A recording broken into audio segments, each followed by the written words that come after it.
Hi there, Audi owners. Today in your 2020 Audi Q5, we're going to be taking a look at and showing you how to install Stealth Hitches receiver end. We've currently got it installed now, and you can't even tell that it's there. I bet you didn't even know at home that we had a hitch on here, but the end is removable from the crossbar, and it simply clicks into place. Our receiver end just goes right up into the hitch, and there it is. You'll want to press in the lock on the other side before using your hitch. But now you've got a 2" by 2" receiver for all of your accessory needs. And the cool thing about the Stealth Hitch, and what gives it its name, is that when you're done using your hitch, we twist the lever, the end drops out, you can store it in the compartment at the back of your vehicle, and you look factory once again, like you don't even have a hitch on there. Whenever you're planning on using your receiver, you want to make sure that it is locked in. Simply just push in on the tab over here, and that puts it in the locked position, and the dust cap's going to keep out any dirt, debris, and moisture.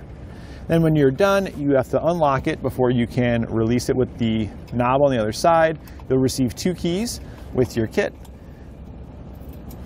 So you'll have two separate ones there to unlock it. And then again, you can twist the lever over on the other side to remove whatever accessory. This 2" by 2" receiver is going to be great for all of your accessories. And if we go just to the rear of that, you'll see our hitch pin hole here. For this receiver, it's going to be a 5/8" hitch pin and clip. Now, one doesn't come included with the Stealth Hitch, but we've got plenty of different pins available here at etrailer.com. You can get locking ones to protect your accessories, as well as anti-rattle devices to ensure that you don't have any rattles going on with your accessories here at the back. And this receiver here is going to have a 750-pound tongue weight, which is the force going down on top of our receiver. And that's going to be more than enough for just about anything you would want to use this for. You could load up a 4-bike platform rack, fully loaded up with 4 bikes, or you could have the largest cargo carrier available here at eTrailer, fully loaded up to capacity, and this hitch could handle it with no problem. Now, as far as our gross tow rating, there is none on this. This receiver is not rated for towing, so you don't want to put your drawbar in there with a ball. This is really just for accessories such as your bike racks, your cargo carriers, really anything else that doesn't have wheels attached to it that you're going to pull behind you. Now, don't fret if you do want to tow with your Stealth Hitch. We do have a tow package available here at eTrailer. It's going to give you a different drawbar here. So instead of having our receiver end, you're going to get a drawbar that goes directly into the hitch. And it comes with a 2" ball so you can do some towing. That one is rated for towing. It is the same receiver, so you can either purchase them as a kit together to have the full tow package once you go to install it, or you could purchase the receiver package like we installed here and then upgrade it to the tow package later on down the road. You don't have to remove the whole fascia, the parts will just click in. Included with the tow package, you'll also receive wiring, so that way your trailer that you're pulling behind you can have the proper lighting, keeping you DOT compliant in all states. Now I've got some measurements for you to help you when deciding on accessories.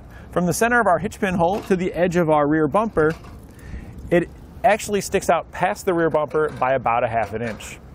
This is important when determining if any of your accessories will contact the bumper when inserted or placed into their upright storage position. And from the ground to the top inside edge of the receiver tube, it measures about 15 inches. And this is important when determining if you need a raised shank on your accessories. And this one sits pretty high, so it's not a necessity with this hitch, but it's still a good option to have on your accessories to give you extra clearance if you're planning on going in any rough terrain, maybe in the mountain areas. And I do have one more measurement here for you. Just if you're planning on leaving your receiver in all the time, you do want to keep in mind that it does stick out about 3 inches past the bumper. So when you're walking by at the back, you do have the potential to rattle your shins on there. Again, it's a Stealth Hitch though, so it's as simple as turning a lever and removing that hazard.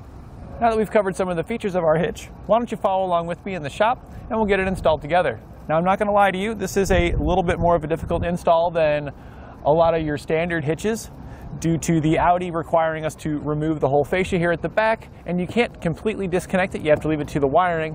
We're going to show you some tricks to get it on there without causing any damage and giving you too much headache. We'll begin our installation here at the back of the vehicle with our lift gate open. That's going to expose the fasteners underneath. There's one on each side, and we're going to remove those with a T20 Torx socket. We'll then take out the other side as well.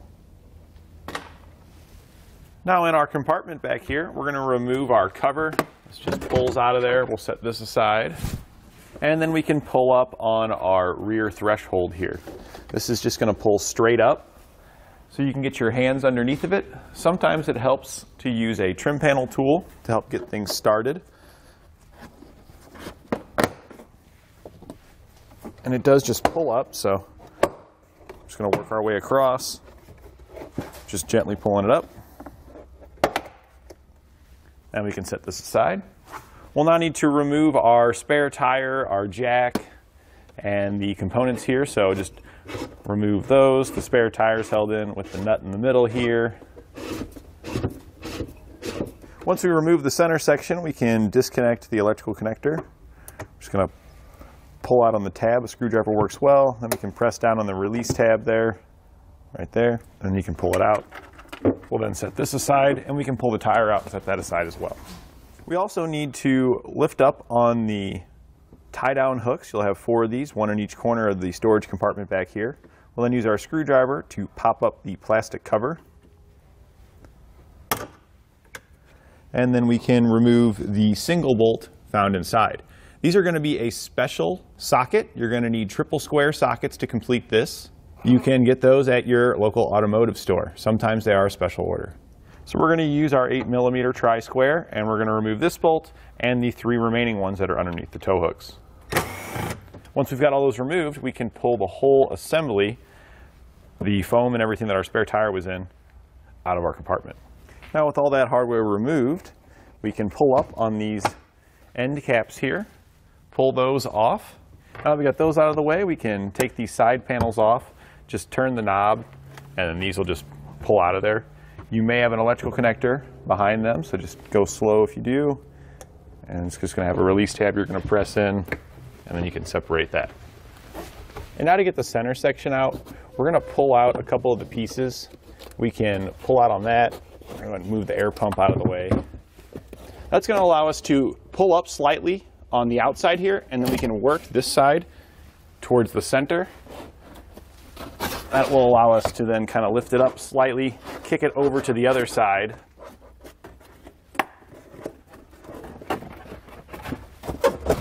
And we can get it worked off of there. It is a really, really tight fit, but if you just go slow, you can get the whole piece out of there.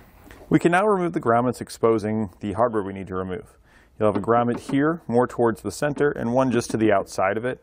We're concerned with the slightly larger one that's just to the outside. We're going to get our trim panel tool or screwdriver behind the grommet and then just pop it out of there. We'll do the same thing with the one on the other side, and in here you're going to have your stud with the nuts we need to remove. We also had to remove these side compartments, and just inside the compartment you'll find a hole with no grommet in it, and that's where the stud is there. There's a total of 4 of these going across. We're going to remove the nuts on those using a 10mm socket.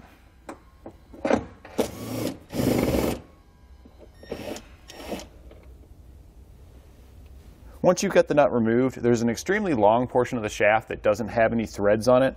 So the nut often wants to just hang up on that. It's loose, so we're just going to take our magnet, stick it in there to pull it off that long part of the shaft with no threads. We'll repeat that for the 3 remaining nuts. On the inside of our wheel well here, just behind the rear tire, it's hard to see, but there's a little tiny kind of indentation in the material here for your liner. There's a Torx right there. We're going to remove it with a T25 Torx socket.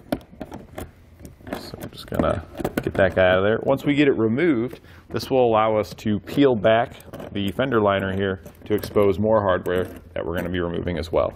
So we're just going to pull this up. We can kind of use the tire to help hold it out of the way for us, kind of wedge it up against that tire.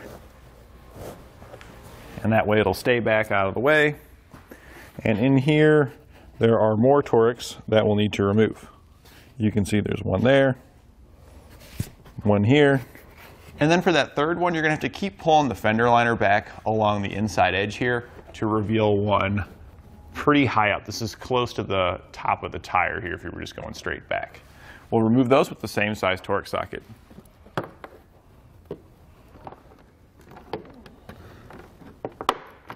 We can now take our trim piece here and we're going to pull out on it, and if you get your hands behind here, there is a tab. You can kind of push in just a little bit on that tab while pulling out, and that's going to release. And we're just going to continue that, working our way up until we have this removed all the way up to this seam right here. And you just have to take your time and go slow. Each one is kind of its own little challenge because it's just a tight fit. And then once you get so far up, it just wants to start to pop out pretty easy after that point. Once we get up to here, I'm going to take a paper towel or a rag and I'm going to bunch it up and stuff it in here, and that's going to hold the trim out away from our component so it won't be in our way. And I'm just making this a wedge right here. And that'll just slide up in there. And you can see how that holds it out, so we can easily get our hands in here to remove the fascia. There's also one bolt that was exposed right here. We're going to remove that as well. And this is also going to be a T25 Torx. Once we have this bolt removed, we're going to perform these same procedures over on the other side. We're now underneath the vehicle, and you're going to have 4 bolts that run across the bottom here along the back. We're going to use our T25 once again to remove these.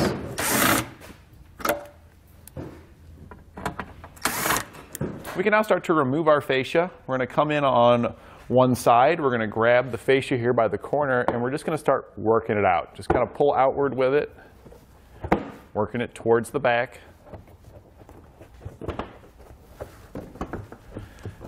And once you've got it snapped to this point here, we're going to go to the other side, and we're going to snap it loose to this point as well.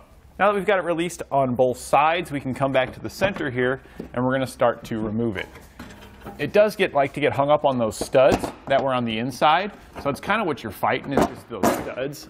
There we go. Once you get the one side broke loose, just work your way over to the other. Keep holding up on it. And you might notice that I slid a cart underneath the vehicle here in front of me, or right here at the back, because we cannot disconnect this fascia completely from the vehicle like you would do on most vehicles.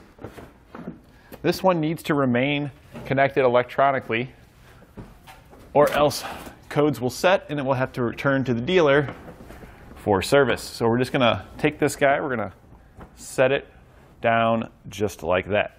Now if you're at home doing this on the ground, you can just set your fascia onto something that's not going to damage it. The box that your hitch came shipped in is a great soft material that you can set it on.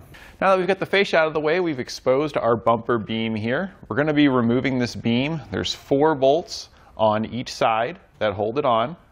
We're going to use a 16mm socket to remove these. And what I like to do after removing the first bolt on each side, I try to pick one that's easy to get to, because I'm going to re-thread that bolt in just a couple of turns. So this way, as we take out the rest of the bolts, there's no chance that this can just fall off of here, because the bolt that we got in a couple of threads is going to hold it up there. So now I'm just going to remove the rest of the hardware on this side. We'll then go over to the other side, set up one bolt like that, and remove the hardware over there. You will likely need an extension for the lower bolts here, because you have to go through the opening in the beam. So now we got all the hardware removed. You can see it's loose. The top support beam here is also on there. That's going to come off with it. So we can now take those off. We're going to go ahead and loosen up that bolt that we had left loose. We'll set that down. And then we're just going to hold on to this side, walk over to this side, remove this bolt, and then we'll set the whole assembly aside.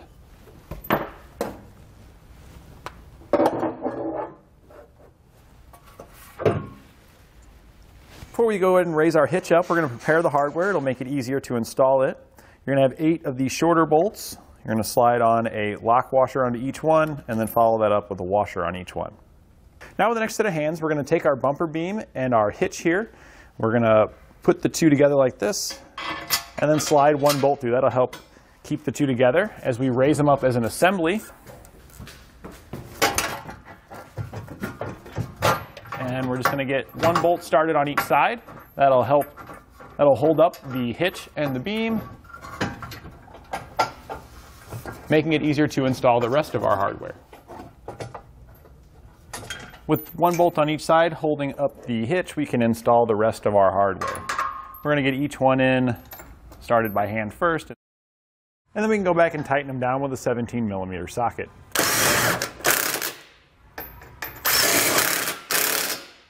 We can then go back and torque our hardware to the specifications found in our instructions.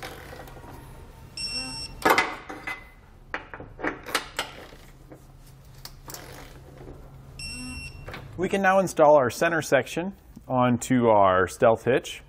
The handle is going to point towards the passenger side and the lock mechanism is going to point towards the driver's side. We're going to take the long bolts, and from the passenger side we'll slide our unit up, lining up the holes, take the bolt, slide it through, and then on the other side we're going to follow that up with a nylon locking nut. We'll then do the same thing with the other hole here. We can then go back and tighten them up using a 19mm socket and wrench.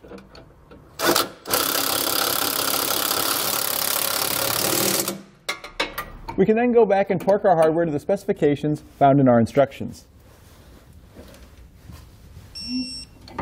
With our hitch installed and all of our components torqued down, we can reinstall our fascia and all of our other components that we'd removed in reverse order of how we removed them.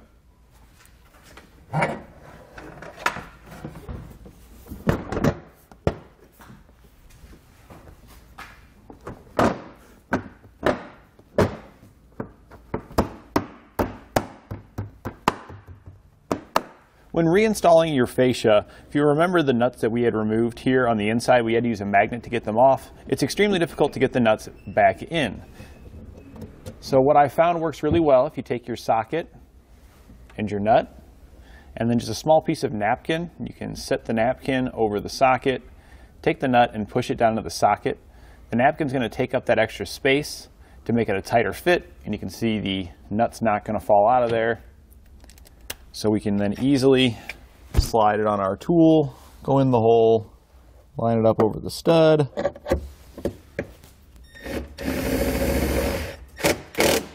and then tighten it down. Now the napkin may stay inside of here. It's not going to make any rattle noises or anything, so it's perfectly fine to just leave that little piece of napkin in there. We're going to do the same trick on the remaining 3 holes to get those back together, and then the rest of your reinstallation of your components is pretty straightforward. And this guy, just reverse of how we put it in. So get the one side started here. And then we can tuck in the other side.